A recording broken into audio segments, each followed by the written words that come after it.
निपाणी नगरपालिकेच्या प्रलंबित कामांवर उच्च न्यायालयाचे कडक आदेश. नगरोत्थान योजनेतील 1 कोटींची विकास कामे 6 आठवड्यात पूर्ण करण्याचे निर्देश.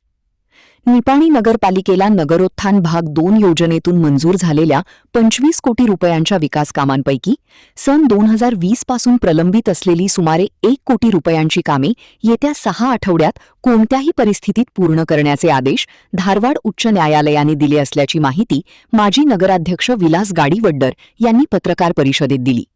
ते म्हणाले की त्यांच्या नगराध्यक्षपदाच्या कार्यकाळात तत्कालीन काँग्रेस सरकारमधील पालकमंत्री रमेश जारकीहोळी यांच्या सहकार्यामुळे शहरासाठी नगरोत्थान भाग 2 योजनेअंतर्गत 25 कोटी रुपयांचा निधी मंजूर झाला होता. 28 मे 2018 रोजी या कामांच्या निविदा मंजूर करण्यात आल्या. मात्र त्यानंतर पावसाळा व निवडणुका यामुळे कामांमध्ये विलंब झाला. सत्तांतरानंतर भाजपाने अपक्षांच्या पाठिंब्याने सत्ता स्थापन केली.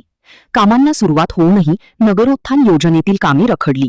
याविरोधात आंदोलन केल्यानंतर काही कामांना गती मिळाली.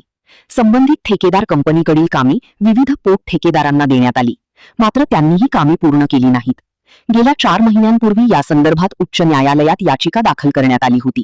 न्यायालयाने जिल्हाधिकारी आणि प्रकल्पाधिकाऱ्यांना उर्वरित 1.07 कोटी रुपयांची कामे 6 आठवड्यात पूर्ण करण्याचे आदेश दिले आहेत. आदेशाची प्रत पालिका आयुक्त, जिल्हाधिकारी आणि प्रकल्पाधिकाऱ्यांना पाठवण्यात आली असल्याचे गाडीवड्डर यांनी सांगितले. महान कार्य न्यूजसाठी गौतम जाधव, निपाणी.